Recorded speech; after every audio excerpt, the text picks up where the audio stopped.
Welcome to the Dairy News and Views podcast, a production of the Iowa State University Extension and Outreach Dairy Team. Our podcast covers current educational, research, and industry tools available for your operation to manage healthy cows and calves while producing the highest quality dairy products.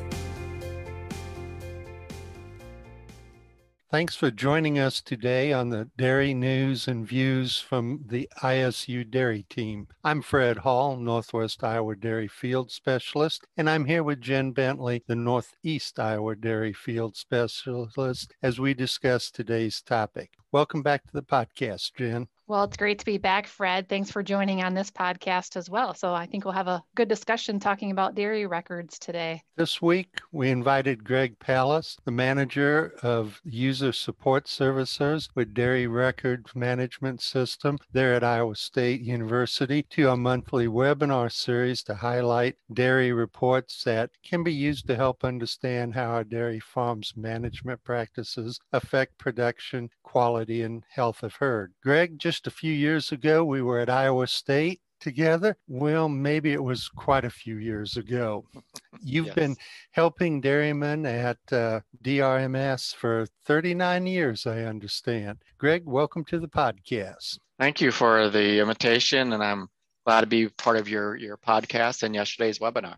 There are lots of reports we can glean from DRMS and PC-DOT, and sometimes it can be overwhelming to decide which ones to review first or how to make sense of them. Start us off with one that's helpful in getting producers to manage their transition cows better. Well, we do have a report that's called our Transition Cow Management Report. And on this report, it's one that they can get back with their DHI test. Also, consultants are able to go on to our website and they can request a report for any of their herds that they work with. And so it's a real good one because it reviews the dry period, the first milk, fat protein ratios, udder health, days of first breeding, the survival information, as well as some stress factors. And as we look at that report, the transition period that we're evaluating is primarily from the dry period to the first 40 days after calving. So that's what we're utilizing on this report. And it really narrows it down to those factors and looks at it over the last year, but it does use each test day information. So that's why it's very critical to make sure that herds test on a regular basis, because as a transition cow, report goes, you're only looking at the first 40 days of the cow's lactation. And if you stretch out those test intervals more than 45 days, you're going to be missing a lot of cows that you're not going to be able to evaluate very well. Greg, I find this one is a report that I use a lot because sometimes as extension dairy field specialists, we'll have producers that, ask us to review their records and get a second eye to look at those. And so I like this transition report because it really pulls out those differences. And then it also lists, the top 10%, right? It kind of shows you where you are in comparison to similar herds of similar size. So just having that bar kind of really iterates, where they are throughout the year too. So I like that part of it. Yeah, so that's one thing that's really nice about this report. We do break them down by herd size as well. So there's three different types, three different groups for the herd size. So those smaller herds are going to be compared to smaller herds, and medium herds are going to be compared to medium herds, and larger herds are going to be compared to larger herds. And so that's one thing that you do get those comparisons. And that top 10% is of those herd size groups. So you're comparing two similar cohorts, and we're also grouping them to calving groups. So depending upon how many cows calve during a month, you may be evaluating it monthly for larger herds, or it may be 2 months review at a time, or it may be quarterly, depending upon your herd size, in order to get enough numbers in each of those segments so you can draw some major conclusions.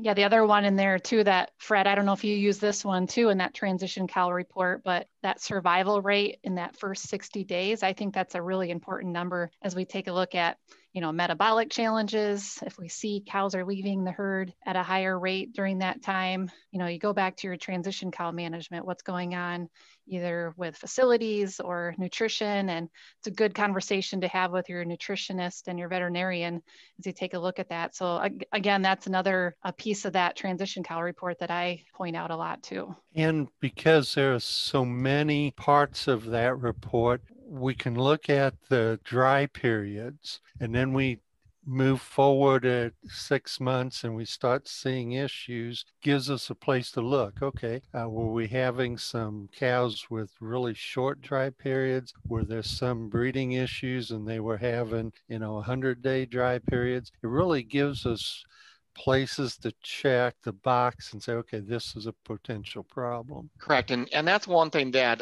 it can really point out, especially if you happen to see that, let's say 6 months ago, you knew you had a cell count problem on those fresh cows.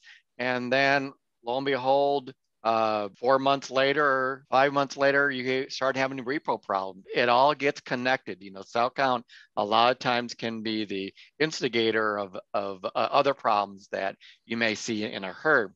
And so pointing out those different segments and then looking at the survival can really help you out to determine what is your using for your culling techniques. We also have in there the distress cows. Now the distress cows what the monitors that we're looking at for there is cell count infection. We're looking at cavity, stillbirths, twins, abortions.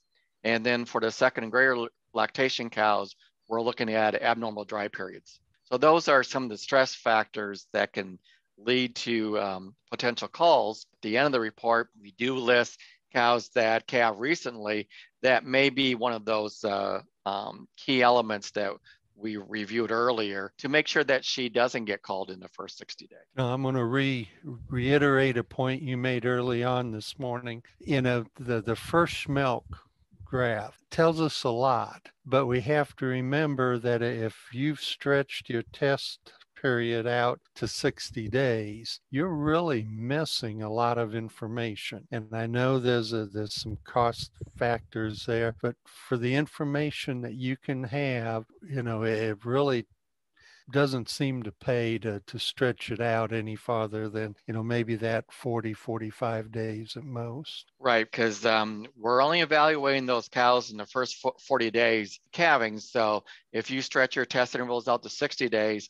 we're only looking at 2/3 of the herd, potentially anyway. So that's why you do want to make sure that you keep your test intervals at a minimal amount so you can get as much information to make some major management decisions and potential call decisions as well. In some herds that I work with, they look at that fresh cow page with the high somatic cell count. And, if they look at that right away and be able to pick out some of those high cows, they can go back and either CMT them to find out which quarters are high or take some cultures on those and really get ahead of that mastitis or milk quality issues early on in that lactation so that they can have a successful lactation throughout and be able to reach that peak milk a little bit earlier. So yeah, I think you're spot on with there, just, making sure we get those records right away.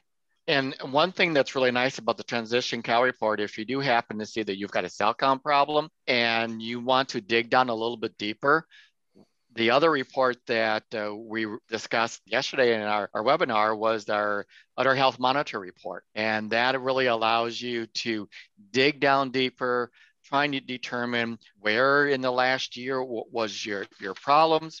Are they with fresh cows? Is it at dry off time? Is it on first lactation cows? Is it within that transition from your looking at your dry treatment program as well as your fresh pen? Just trying to narrow down to see if you do have a cell count problem, where those areas you can focus on and see how you can make some improvements in your udder health. We actually talked quite a bit yesterday about the cell counts, and I'm going to just rabbit trail you a little bit on this. As we've seen the last couple of years, the national cow herd cell count has really shown some pretty substantial reductions. Do you see any changes in, how that information will be plugged in? Are we going to maybe lower that number in the formula? I am seeing because of the improvements that we're seeing in a lot of the herds and just the potential that producers can get for premiums on their milk chest for having low cell counts. A lot of it is consumer driven. They're wanting higher and higher quality milk. And so the milk plants are wanting to get milk that has lower cell counts. So you're going to see probably some more premiums being paid on high quality milk. And so that's why you want to make sure you do get on top of those cell count problems so you can get those additional premiums. And Greg, just to clarify, on the records here in DRMS, the cows with less than 100,000 somatic cell count are considered healthy, and then levels above 200,000 are indicating some type of udder infection, correct? Correct. We're looking at anything above 200,000, or if you're looking at a linear score, 4.0 is considered to be infected. One thing that our udder health monitor also looks at is those cows between 100 and 200,000. We kind of call them suspect.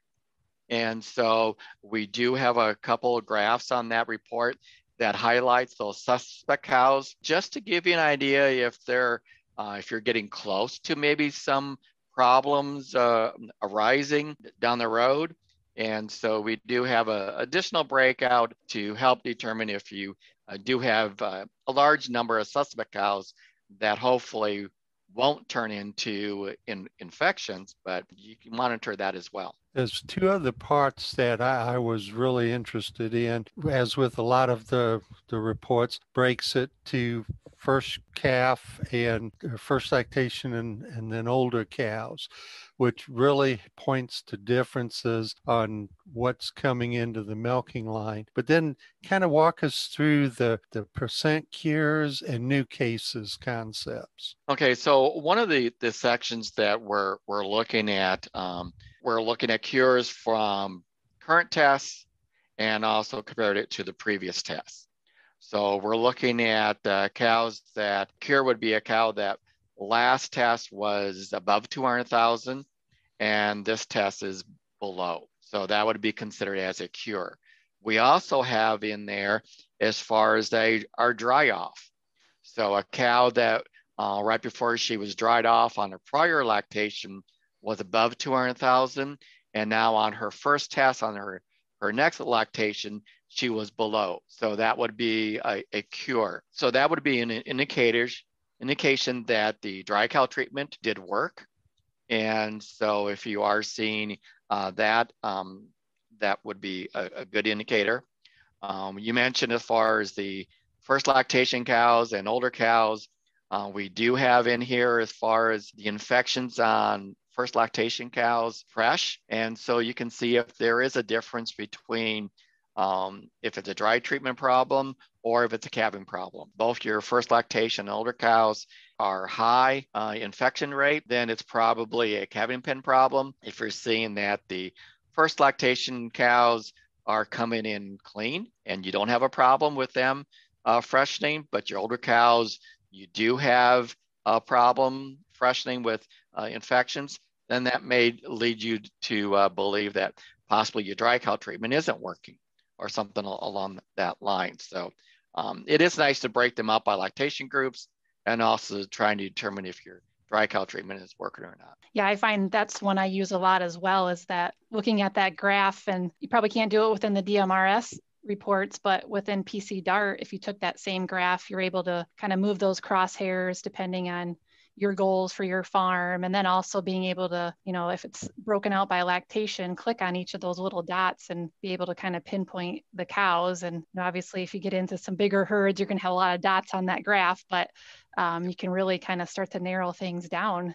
So I think that's a really good graph. Yep, and you're able to see what percent fall into each of those quadrants as well. So Jan, what's the number one report that when you get on a farm, you look at? Probably the battery of transition cow reports, do you think? That's kind of where I start anyways. I just always feel, if those cows aren't taking off into their lactation, then it kind of leads into all those other issues, right? Maybe more metabolic, they're not peaking, nutrition, all those types of things. So, that's just one indication of the herd management. If transition is, they're clicking really well right away, then you can start to kind of narrow it down to other areas of the farm as far as, what are some other troubled areas. And obviously the milk quality ones, again, taking into consideration the fresh cows, how are they freshening in, having some issues coming in. Is it due to the dry period, calving area? There's all kinds of things that you can kind of start to step backwards on too, and could be weather too. So if you take a look at trends throughout the year and you see the same kind of trends of in the summertime, everything starts to spike. You got high somatic cell count, milk quality issues, transition cow problems. You need to take a step back and do a walkthrough of facilities and look at how are the heat abatement strategy is going. Do we have fans and sprinklers in place to kind of manage some of that? So those are some of the things. How about you, Fred? Well, one of the reports I really want to see early on in the discussion is the current cell count by lactation. To me, that focuses, are we seeing heifer issues? Are we seeing cow issues? And then some of the transition reports, I think, really will help me identify into the issues that the producer is talking to me about. Greg, what do you see as the most popular ones that going out with the reports every month? Well, it's kind of one of the most popular ones, and what do we think should be sometimes. Okay. I agree that the transition cow gives you a really good overview of where the herd is. People also look at the herd summary report, of course, which also gives you a general overview. Those two kind of reports will hopefully show if there's any opportunities for improvement. And at the same time, can also show you where things are excelling. You want to make sure you point out those blue ribbon points on a herd as well before you tackle some of the opportunities. But I think a lot of herds do focus on cell count, as you mentioned. And that's one thing that's really nice on both of these reports. It has things broken down by lactation as well as over time. So you can see if there is any seasonality. If last summer you saw that there was a problem with a cell count problem of maybe heat stress, maybe you can get ahead of that before this summer hits again and install sprinklers like you mentioned, or do something else to see where some problems are, especially in PC Dart. Sometimes there's some graphs that you can see a 3-year trend. And if you see there's always a problem at the same time each year, before that time happens this year, try to get ahead of it and see what you can do to avoid that problem. Greg, thanks for all the great information here today. And as we conclude, any last reflections on record management and how can producers or consultants change the battery reports or make monthly requests? Yeah, there are just a large number of different reports available. The producers, if they happen to have PC Dart, they can look at all those potential reports within PC Dart, or they should contact their DHI technician on test day to see maybe what they're missing. What are some options? You can also always go to our website, drms.org, and all the variety of different reports are out there. So you can kind of see what maybe some reports that you're missing or haven't used before and just make that request. Our consultants who can have access to our website as well, they can look at the producers' reports that they may get back on DHIA, or if there's a report that they don't get routinely, they can go into our reports on demand function and just run a report and get it right away. So they don't have to wait till the herd's test again. If the herd forgot to get the transition cow report on their last test and they're going to go and visit them next week, they can pull that up now and try to look it over before they go and make that visit. I'm going to give your weekly tips email a plug here. If producers aren't opening that up and looking at it, or folks who are interested in what good records can do for them, they need to be getting that. I don't remember what last week's was, Greg, but I know I look at them every week. We send out a Tip Tuesday every Tuesday. It's just an email blast. And if you're not getting it, you can sign up for that on our website, or you can just drop us a line at drms@iastate.edu, and we'll put you on that list to get our weekly tip.